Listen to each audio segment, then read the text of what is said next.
nosotros vamos a ver que las células les sucede algo que como les sucede a ustedes. Ellos son maestros de su propio destino. Ahora ustedes también son maestros de su propio destino. De ustedes depende, mueren, pasan, no pasan, no sé, salen adelante, no sé. Los factores de crecimiento se unen a los receptores de superficie celular. Y estos receptores habíamos visto que tenían dominios intracelulares que eran tirosina y quinasa. Van a emitir señales celulares de crecimiento y estas señales van a influenciar la supervivencia y el metabolismo energético. ¿Qué sucede en el cáncer?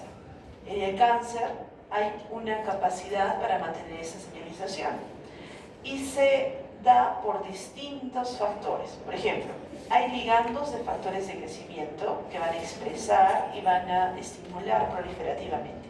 Ellos mismos dan su ligando para seguir estimulándose, cosa que nosotros no veíamos hasta el momento, ¿no? En algún momento hemos dicho que hay una estimulación proliferativa autocrina.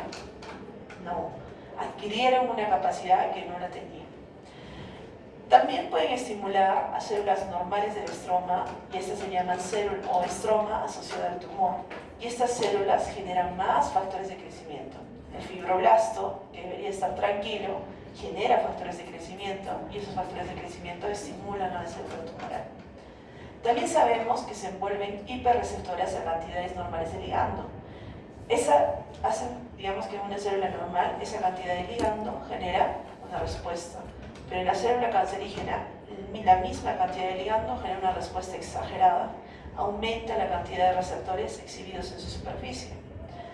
Pero quizás lo más terrorífico, porque acá estamos viendo que todavía funciona uno de los conceptos que nosotros decíamos. Si es que hay un ligando y un receptor, va a haber una respuesta.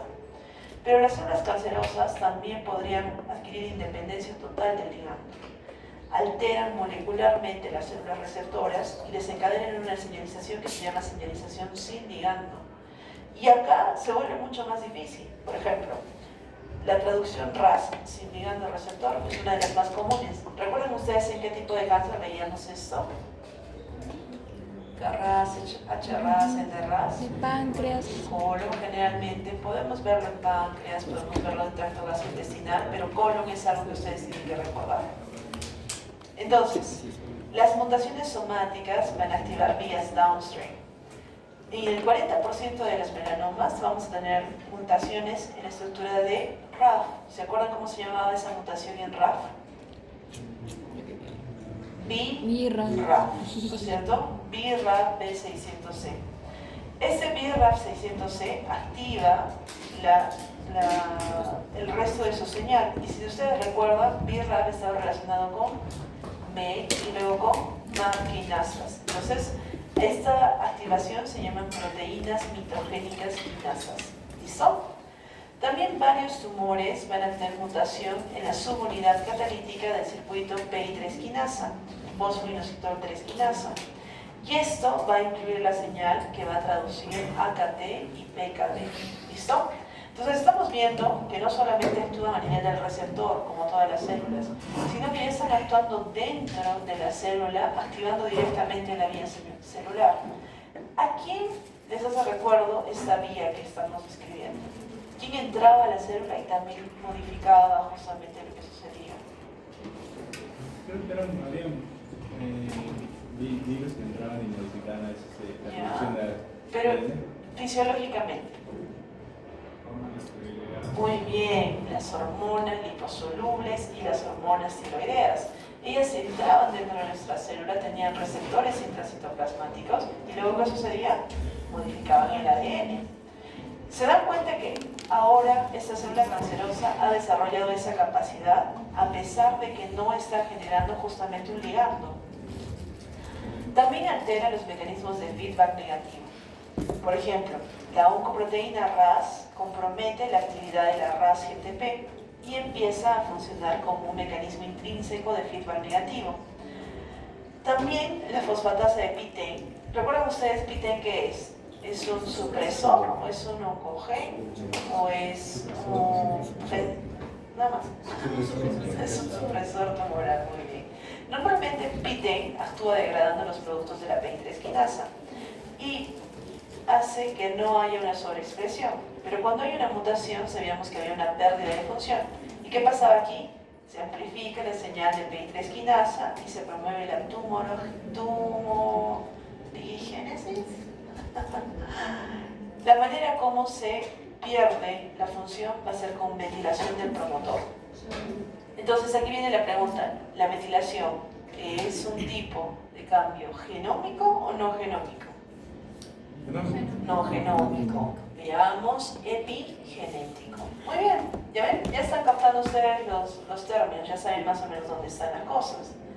Cuando hablábamos acerca de mTOR, ¿dónde estaba la vía de mTOR o mTOR? Teníamos dos vías. Aquí teníamos la tirosinquinasa con IGR y todo lo demás, y en los costados teníamos la parte de las vías de RAS, RAF, y por el otro lado PI3 quinasa y las vías de AKT. ¿Dónde está el mTOR? ¿En cuál de las vías? ¿En el centro, a los costados, derecha, izquierda? Está para mí la derecha. No está en el centro. Muy bien. AKT tenía la vía de mTOR al final.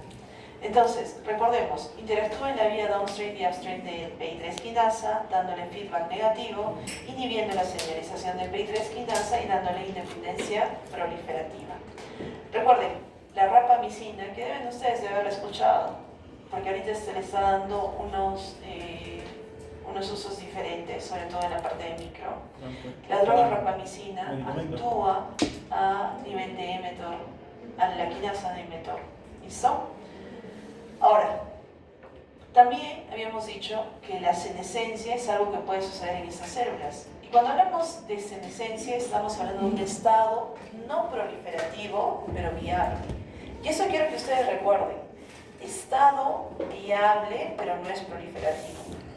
¿Quién está en estado viable, pero no proliferativo de nuestro cuerpo?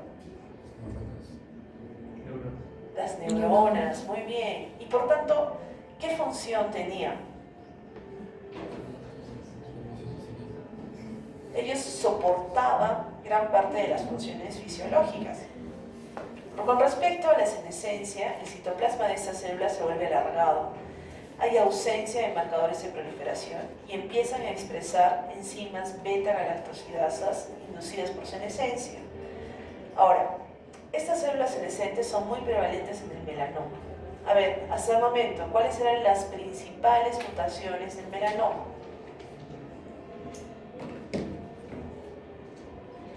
Hemos visto una que es bien importante. Empieza con B. BRA B600C. Esa es una de las más importantes. ¿Qué pasa si es que estaba mutada de manera germinal? ¿Qué enfermedad tenía el paciente? Eso de Xenoderma pigmentosa. Muy bien.